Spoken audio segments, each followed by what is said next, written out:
திருவாபரணத்துக்கு வரவேற்பு. வணக்கம் ஐயப்பா, சாமி சரணம். பதிவு 15 பார்த்துருப்பீங்க. அது திருவாபரணத்தோட போகிறத நாங்கள் பாதி தான் தொடர முடிஞ்சது, அதுக்கு மேலே தொடர முடியல. அது லாகா அப்படின்ற ஒரு இடத்த அடைஞ்சிருக்கும். அதுக்கப்புறம் இந்த 16வது பதிவு தொடர்ச்சி நாங்கள் திருவாபரணத்துக்கு முன்னாடி நடக்க ஆரம்பிச்சிட்டோம். அந்த திருவாபரண பாதை அது. ஆனால் திருவாபரணம் வர்றதுக்கு முன்னாடியே நாங்கள் நடக்க ஆரம்பிச்சிட்டோம். அந்த பதிவு தான் உங்களுக்கு 16லேருந்து தொடரும் ஐயப்பா. பாருங்க. உன் சாமி சரணம், சாமியே சரணம் ஐயப்பா. நான் பார்த்த அனுபவங்களை நீங்களும் பார்த்து ரசிக்கணும் அப்படின்றதுக்கு தான் உன் சாமியே சரணம் ஐயப்பா. பஞ்சகிரி வாசனே நன்றி ஐயப்பா. இந்த வழியாக தான் திருவாபரணம் வரும். நாங்கள் முன்னாடி வந்துக்கிட்டு இருக்கோம் ஐயப்பா.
இது வழியாக தான் திருவாபரணம் வரப்போதான்.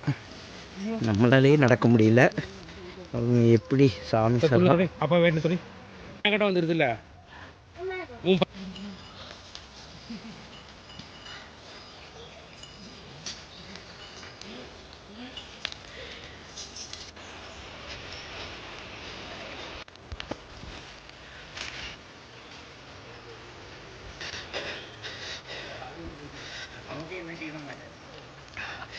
இந்த வழியில் நம்ம உடைமைகளை வச்சுட்டே இறங்க முடியலையே.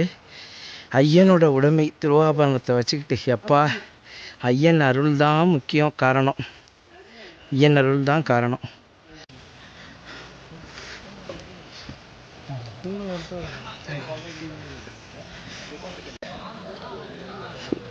திருவாபரணத்துக்கு வரவேற்பு.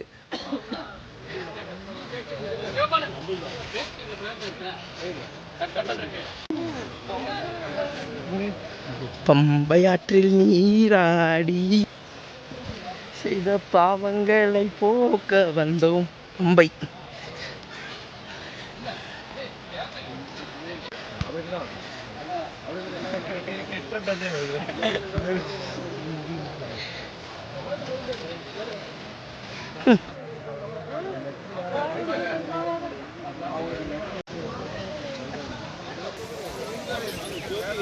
அங்கே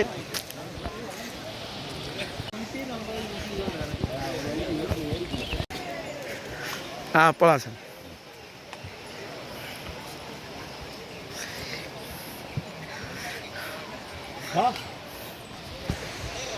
அம்பா கணபதி